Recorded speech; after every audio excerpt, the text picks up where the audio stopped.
all those elements are made just, all the better throughout the movie when I learned that this film is actually a spiritual sequel and successor to the Lee Majors Fall Guy TV show from the 1980s. That show apparently ran for like 5 or so seasons, had over like 100 episodes, 100 plus episodes, and it followed a stuntman named Colt, who moonlighted as a bounty hunter to earn extra cash on the side, so very cool, just history. I might fall from a tall building, I might roll a brand new car, 'cause I'm the unknown stuntman that made Redford such a star.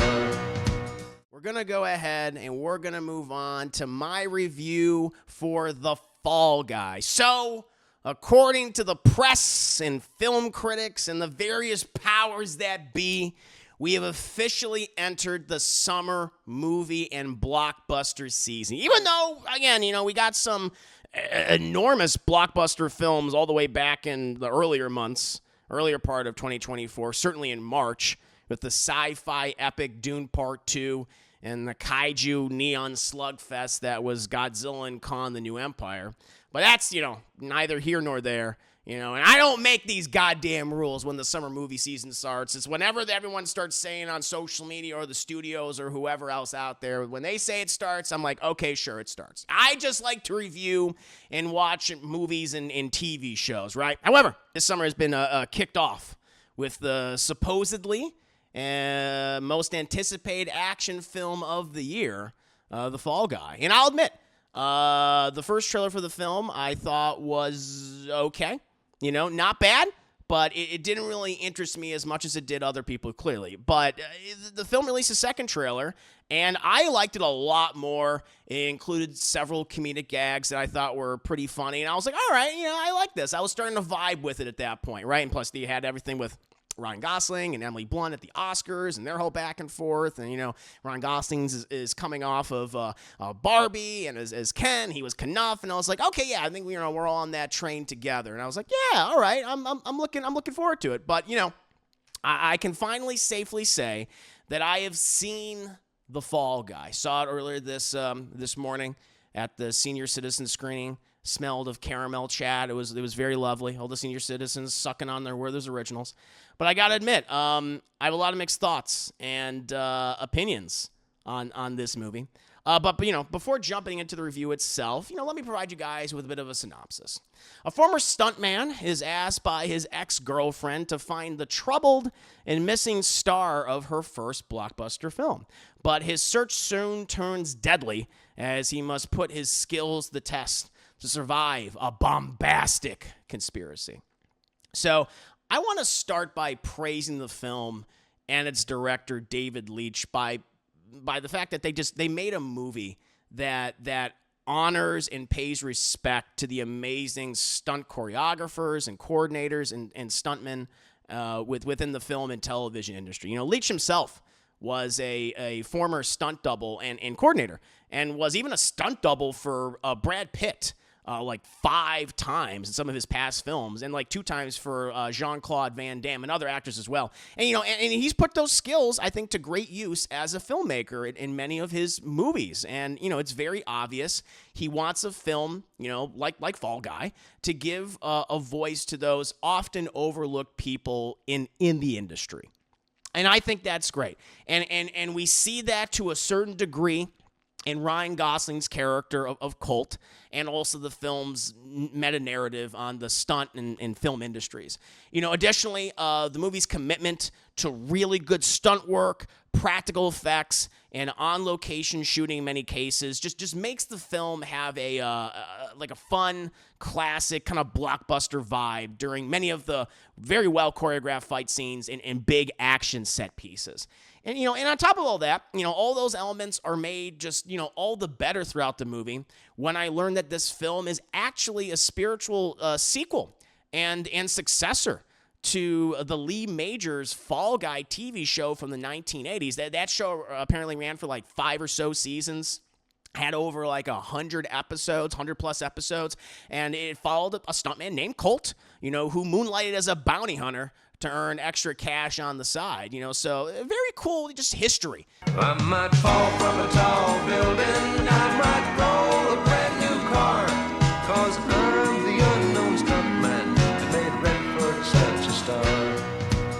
I'm also disappointed to say that despite all those great things that the movie is commenting on and is paying homage to, there's just so much about this film that doesn't work for me at all. And most of the issues just come down to the story and script. You know, I recently just watched with you guys this past Wednesday, Bullet Train, which was David Leitch's previous movie, one of his previous films. And to be perfectly honest, I just wasn't a fan of that film all that much. It had its moments. There were some scenes that I thought were funny, or an action scene or two that really stood out to me. But so much of that film had these issues that kept bugging me. You know, the kind of the monotonous dialogue that felt like it was trying to ape Quentin Tarantino. That just didn't work. Some of these, you bring on some of these actors who are, you know, very big, and you give them so few things to do throughout the course of the movie. It's just like, why did you even bring that person there to begin with? Other than it's like, well, they're friends of the director and they just showed up. And I was like, oh, okay. I guess, you know, thankfully Fall Guy doesn't repeat this, but the film's use of CGI, I thought, was very sloppy. There was a lot about that movie that just didn't work for me. Now I understand why it was such a divisive film when it came out, because I'm like, yeah, I can see why. I'm very much on the side of not being particularly fond of that movie, despite a couple things that work. And I think a lot of those issues, most of those issues that I had with Bullet Train are here again in Fall Guy, just plain as day. Especially when it comes to the writing, the dialogue, and the film's poor pacing. The first half of this film is more of an action comedy romance, and then the back half leans more into being just a pure action film. But that first half, for me, was a bit of a chore to watch. You know, even though Ryan Gosling and Emily Blunt, who play an on-again, off-again couple in the movie, are enormously talented, and I don't think this is controversial to say, are some of the best actors, you know, working in the industry today. So much of what they're given just fell flat to me so much throughout this entire movie. You know, it's similar to Bullet Train, where they talk a lot as if every word they're saying is the funniest goddamn thing ever said. But because these conversations, to me, are just so poorly paced, so much of the banter, and there's a lot of it in this movie. It just never connected to me. It's a movie that almost feels like, hey, isn't this funny? Isn't this funny? Isn't this funny? It's like, not really. It's you know, again, I know humor is subjective. What I may not find funny, you may find hilarious. But here, just so much of the banter just felt, I don't know, just poorly written. Now, this is not the same screenwriter as Bullet Train, but the writer is Drew Pearce, whose credits include stuff like Iron Man 3 and Hotel Artemis, one of the worst of the John Wick knockoff movies that we've gotten, you know, in the last few years. And with this context, it makes sense as to why this banter just does not work in this movie, because so much of the banter did not work in those movies. They were aping much better films, and they just couldn't copy that at all. You know, this movie, especially in that first half where it's, you know, not an action scene after action scene, it needed someone just to punch up this dialogue, you know, punch up these jokes that so often fell flat. It just, you know, it makes it feel like Ryan Gosling and Emily Blunt, like, have no chemistry with each other, which we all know is bullshit. But again, you could be the most talented actor in the world, but if you're given, you know, crappy kind of lazy material and bad dialogue, then you're probably going to give a bad performance, or at least a very muted performance. The meta-narrative in this is just not as good as something like we've seen in the past, like a Scream or a Cabin in the Woods, but it's serviceable. You know, it has fun with presenting and analyzing the stunt community within this world. And it's certainly an exaggerated, you know, world. The film's back half is much stronger when these characters are just not talking to each other, and when we are focused on the action. You know, And the action is incredible in this movie. Like, I really admire the fact so much of this film is practical. You have some very well choreographed fight scenes. David Leitch, like, he pulls that camera back, and you're able to see everything that's happening. You know, this person, that person in between, but you're still remain focused. It doesn't feel haphazard, which I think is great. Inexplicably, you know, the film starts to kind of like tiptoe into an unnecessary fourth act for the movie, which again also really drags its pacing. Like, other than the dialogue and other than I think the film's writing, I think one of the biggest issues that I have with this movie is its pacing. Again, very similar to Bullet Train, which is way too long for its own good. Like, this movie is 2 hours or maybe possibly even over 2 hours. It feels like it's over 2 hours, and I'm just sorry, but like this type of movie does not need to be over 2 hours.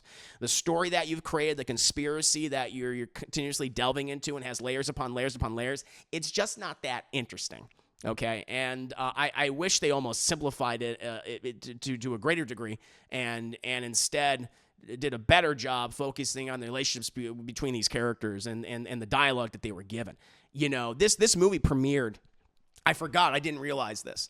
This movie premiered at South by Southwest. And, you know, it was one of the premiere films during that festival. And, of course, you had all these people coming out saying this is the greatest action film, you know, that they had seen, you know, until they saw the next movie that they, you know, Monkey Man. They said that was the greatest action film that they've ever seen.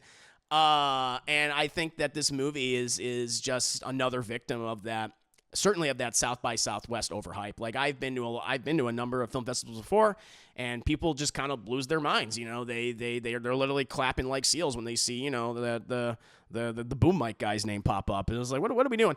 And I feel like that's, you know, that's certainly the case with this movie. And I'm sad to say that because I was getting really excited for it just based on the last trailer that I saw and, you know, the early buzz. But, you know, I was left pretty disappointed. You know, while I certainly think it's better than something like Bullet Train or Atomic Blonde, you know, it doesn't reach the same heights as a Deadpool 2, for instance, or, you know, Leach's best film, John Wick, which he co-directed.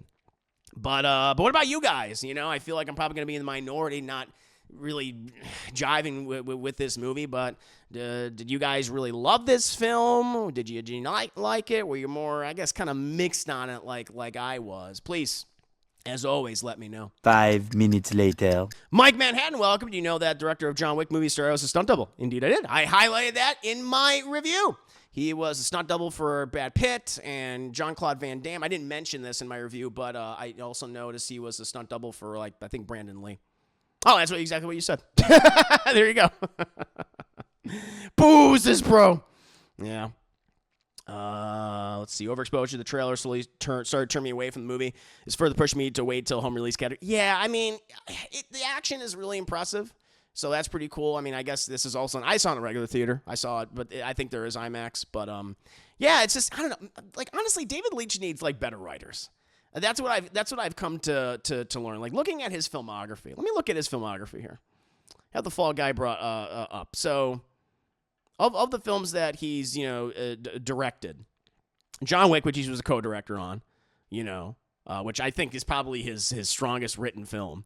Atomic Blonde, which, you know, I like Atomic Blonde, but, you know, much like Fall Guy, has a lot of issues, I think, when it comes to the writing.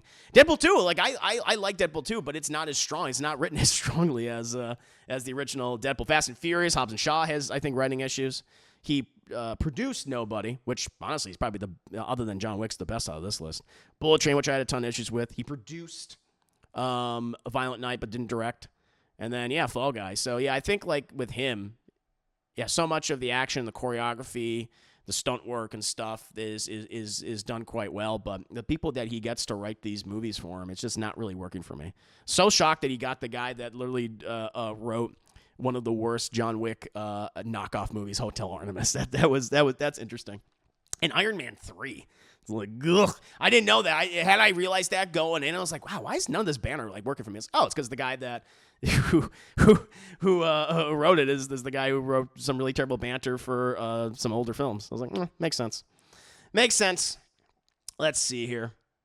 I'll see you on Sunday. I'll possibly Boy Kills World and report back. Yeah, I like Boy Kills World. In terms of action films that I've seen this year, I like Boy Kills World much more than this.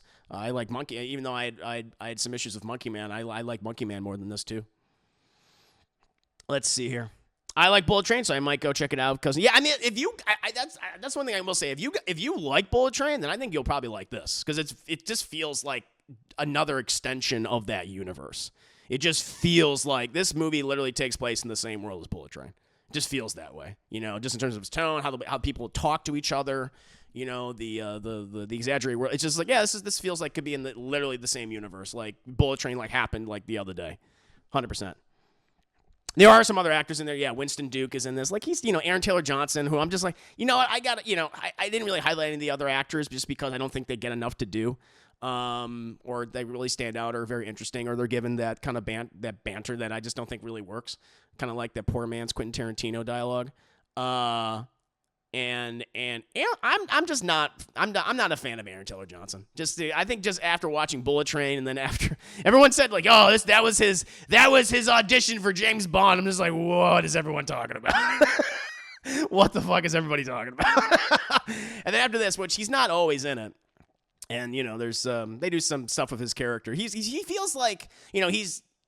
A lot of his character feels very similar. I don't know if this is what he used as an inspiration, but he's kind of like a Matthew McConaughey, just the way he presents himself. He just feels that way to me. But I don't know, just him as an actor. I'm not really feeling him at all. I have to admit, when I think of I really have to think deep. What is some of his best roles? I'm just few and far between, honestly. I've just liked him in more things than I've liked him in things.